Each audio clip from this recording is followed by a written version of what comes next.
اور یہ مقام حضرت عبداللہ ابن عمر رضی اللہ تعالیٰ عنہما کی قبر ہے یہ عاشق رسول صحابی تھے،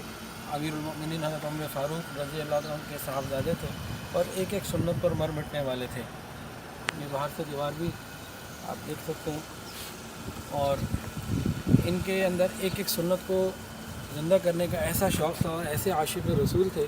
کہ تفصیلات تو بہت ہیں۔ ایک واقعہ میں عرض کر دوں کہ رسول اللہ صلی اللہ علیہ وسلم جس راستے سے مکہ مدینہ کا سفر کرتے تھے، حضرت عبداللہ بن عمر رضی اللہ تعالیٰ عنہما بھی انہی راستوں پر سفر کر کے مکہ مدینہ آتے جاتے تھے، اور جہاں جہاں رسول اللہ صلی اللہ علیہ وسلم راتوں کو قیام کرتے تھے وہیں آپ کا پڑاؤ ہوتا تھا، اور اسی ترتیب کے مطابق آتے۔ جب مکہ مکرمہ آتے تو پہلے زیتوا ایک مقام ہے، نبی علیہ السلام وہاں آتے تھے، وہاں رکتے، پھر بعد میں بیت اللہ کی طرف جایا کرتے تھے۔ آپ کی پوری ترتیب ایسے تھی۔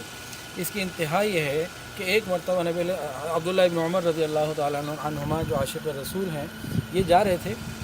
مکہ مدینہ کے درمیان کا سفر تھا، ایک جگہ سفاری کے سفر میں سواری کو روکا، نیچے اترے، تھوڑا چل کے آگے گئے، اور ایسے بیٹھ گئے جیسے کوئی قضائے حاجت کے لیے بیٹھتا، کیا کچھ بھی نہیں، واپس آ گئے دوبارہ سواری کی طرف۔ تو کسی نے پوچھا حضرت جب ضرورت نہیں تھی، تقاضا نہیں تھا، آپ کیوں اترے، وقت کیوں لگایا؟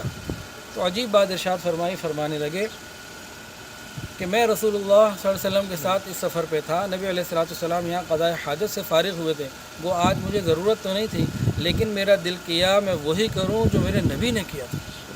ایک ایک سنت پر مر مٹنے والے تھے۔ اب ان عاشق رسول کی قبر پر حاضر ہو کے اللہ تعالیٰ سے یہ مانگتے ہیں، اللہ ہمیں بھی حضور پاک صلی اللہ علیہ وسلم کی ایک ایک سنت کو عمل میں لانے کی توفیق عطا فرما۔ اور ان کے والد حضرت عمر فاروق رضی اللہ عنہ کے قول ہے، فرماتے تھے کہ اللہ تعالیٰ نے مسلمانوں کو عزت دی ہے اسلام کے راستے سے،